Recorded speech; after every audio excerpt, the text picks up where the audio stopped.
What's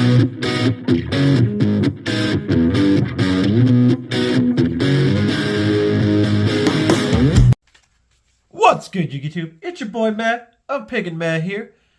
And as you see before you, I got a deck profile of a deck that I took to a local box tournament one of my locals was having, where the prizing was a box of OTS packs. And after 4 rounds, I managed to go 3-1 with the deck you see before you, and I got second place. It's Firekings, because, yeah, it's one of my favorites. But if you're curious, the decks I played were Gishki, which I 2-0'd, Infernoble, which I had to take to Game 3. He was a really good player. Bistio Runic, I managed to win that one out just barely by time. And then my last round, which was against Voiceless Voice, and they fucked up my day. Overall, I really like this deck and build. I much prefer playing Firekings with Snake Eyes rather than pure Snake Eyes. But we'll get to that as we do the deck profile. So let's quit with the BS and show you guys my second place OTS box tournament Fireking Snake Eyes deck profile. Alright, pretty standard. For your Fire Kings, you're playing 1 King Ponix, 1 Garenix, 1 Arvata, and 3 copies of Kieran. Pretty simple stuff. Compact, to the point, and all the cards that do the most amount of stuff. Kieran here really did a lot of work, because that non-target pop is insane. It helps dodge targeting,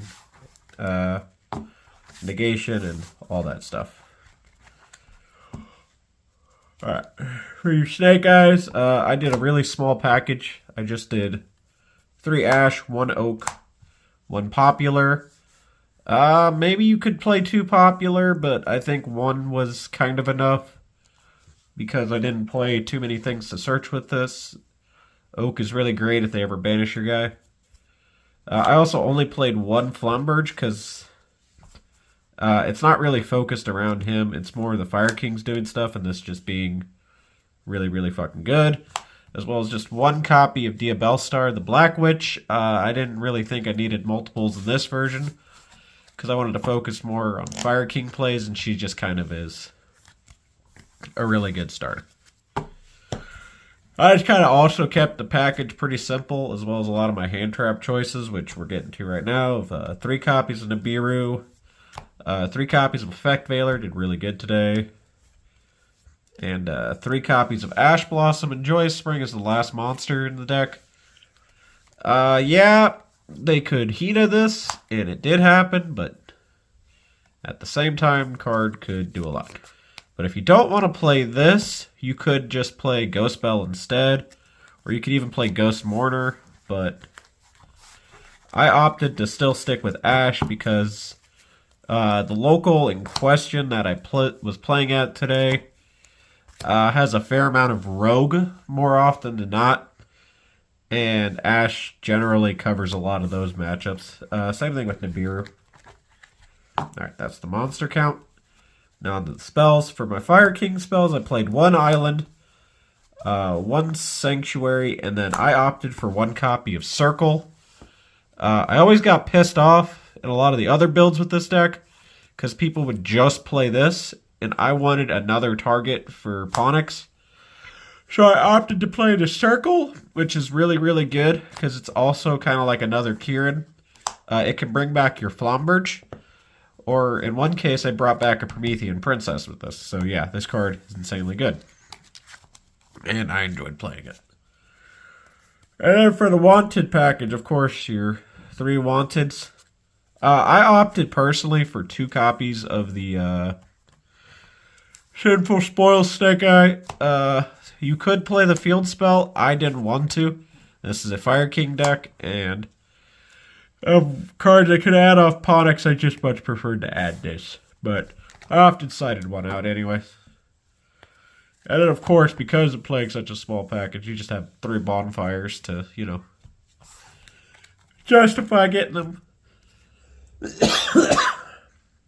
Excuse me if I sound congested. I've been battling some upper respiratory bullshit. Alright, the last spells in the deck are 1 Triple Tactical Talent, Just kind of the 40th card, really. Same thing with this Monster Reborn. I did have this be, like I was playing through a board and this was the last card. And the guy's reaction was fucking hilarious, I'm going to be honest with you. But in a lot of other instances, I just sided out. It's really good. Especially if you expect to deal with the same deck more often. The one I've called by, yeah, it was really good. And then 1-for-1, because, you know, you got a lot of cards. And the last card, my only trap in the whole deck, 3 copies of Infinite Impermanence. They can't talent you if you do this. So yeah. Although, with my build, small spoiler, I did use a lot of Heat Soul lines. And sometimes, like, if this was a Ghost Mourner, it could probably made using Heat Soul a lot better. But on the same respect, yeah, like I said, Talents is pretty popular. So that's a 40-card main deck. Pretty cut and dry to the point. Even number of every engine. Alright, now onto the extra deck. The most summoned guy in the whole thing. IP Masquerena. Most of your play lines, you want to make her, put her in your spell and trap. Use your Flamberge, bring her out, do stuff. The Sunlight Wolf for the Heat Soul line. I play a Nightmare Phoenix because it's a fire that you could use with Promethean. Its arrows are convenient, and I never summoned it once, but yeah. I didn't summon Dark today, but in the past it's been really good. Hida I used a lot. You could theoretically play 2 of this, but yeah, 1 was good. I have 1 copy of Nightmare Unicorn in here, solely because I don't own an SP Little Knight, and this was the next best card I could think to play. So, yeah. I opted for Decode Talk or Heat Soul because I am a very selfish player and I really like playing this card. The life point cost nearly did cost me a game. 2 copies of Promethean Princess for the off chance that there was someone playing Kashtira. I just wanted the 2nd copy in case they ever unicorn one away. The Zealantis. There was a game where I did actually make this. It just kind of kept trading off its banish effect. It was pretty funny. 1 Apollosa. There's a game where I was about to get even lead, so I went into this. Amblar Whale, pretty good card. Phoenix to go with the Zealantis. And then my last monster is 1 copy of Underworld Goddess of the Closed World.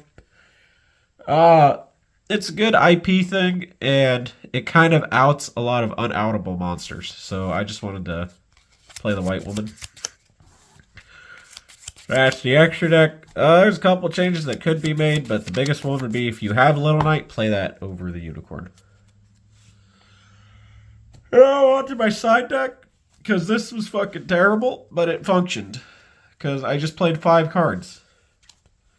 3 Ghost Bell, 3 Droll, 3 Cosmic, 3 Evenly, and 3 Summon Limit.